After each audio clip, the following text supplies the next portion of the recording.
দুঃখিত। ভবিষ্যতে আপনারা আমাদের সাপোর্ট করলে এবং কাস্টমারদের উপর বিশেষ করে আরো বড় পরিসরে করার চেষ্টা করব। খাওয়ার মান সম্পর্কে জিজ্ঞেস করলে ভোজন রসিকরা বলেন, আসলে এই খাবারটা অনেক মজার অ্যান্ড পুরো কাচ্চিটা হচ্ছে অনেক গ্রেভি, চিকেনটাও অনেক নরম এবং আলুর পিসটাও অনেক বড়, যেটা আমার কাছে খুবই ভালো লাগছে। খাইতেছি, পুরোটাই খাবো।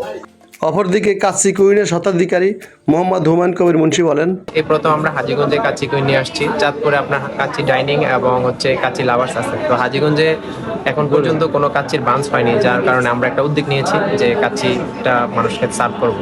প্রত্যেকদিন আমরা সকাল 11টা থেকে রাত 10টা পর্যন্ত আর কি আমাদের সার্ভিসটা চলবে ইনশাল্লাহ।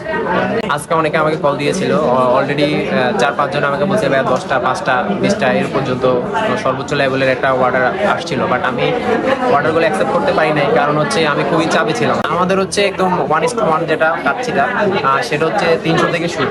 তো আজকে 20% ডিসকাউন্টের ওটা 240 টাকা করে। আর আমাদের সর্বোচ্চ লেভেলের যেটা কাচ্চি খাদকটা ওটা 440 টাকা। তো ওখানে বিভিন্ন ভেরিয়েশন আছে, যেমন কাচ্চির সাথে বোরহানি থাকে, জালি কাবাব। তো ওটা মেনু দেখলে কাস্টমাররা ভালোভাবে বুঝতে পারবে। তো আসলে আজকে কাস্টমার খুবই প্রচুর পরিমাণ ভিড় ছিল, যার কারণে আমি আসলে ওইভাবে পেরে উঠতে পারি নাই। কারণ একটা জিনিস, একটা কোম্পানি নতুন উদ্বোধন হলে তো একটু ক্রাউড থাকবে, এটা স্বাভাবিক, এবং কাস্টমারদের ওরকম সার্ভিসটাও দিতে পারি নাই।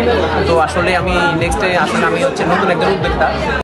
ভবিষ্যতে ইনশাআল্লাহ আমরা সর্বোচ্চ লেভেলে চেষ্টা করবো যে আমাদের সার্ভিসটা খুবই প্রিমিয়াম করার জন্য, এবং আমাদের খাবারের মান কেমন হয়েছে তাও আমি বলতে পারছি না, কারণ কাস্টমার রিভিউটা মেন। ইনশাআল্লাহ আপনারা আমাদের পাশে থাকবেন। চাঁদপুরের সুলতান ডাইন এবং কাচ্চি ডাইনিংয়ের চেয়েও ভালো সার্ভিসের চেষ্টা অব্যাহত থাকবে। হাজীগঞ্জ অনেক কিছুর মাঝেও হোটেলেও বিখ্যাত, তাই আমরাও চেষ্টা করব কাচ্চি কুইন যেন হাজীগঞ্জে কাচ্চির সেরা হয়। ডাকাতিয়ার ডাক থেকে সাংবাদিক মোহাম্মদ কামরুজ্জামান, হাজীগঞ্জ, চাঁদপুর।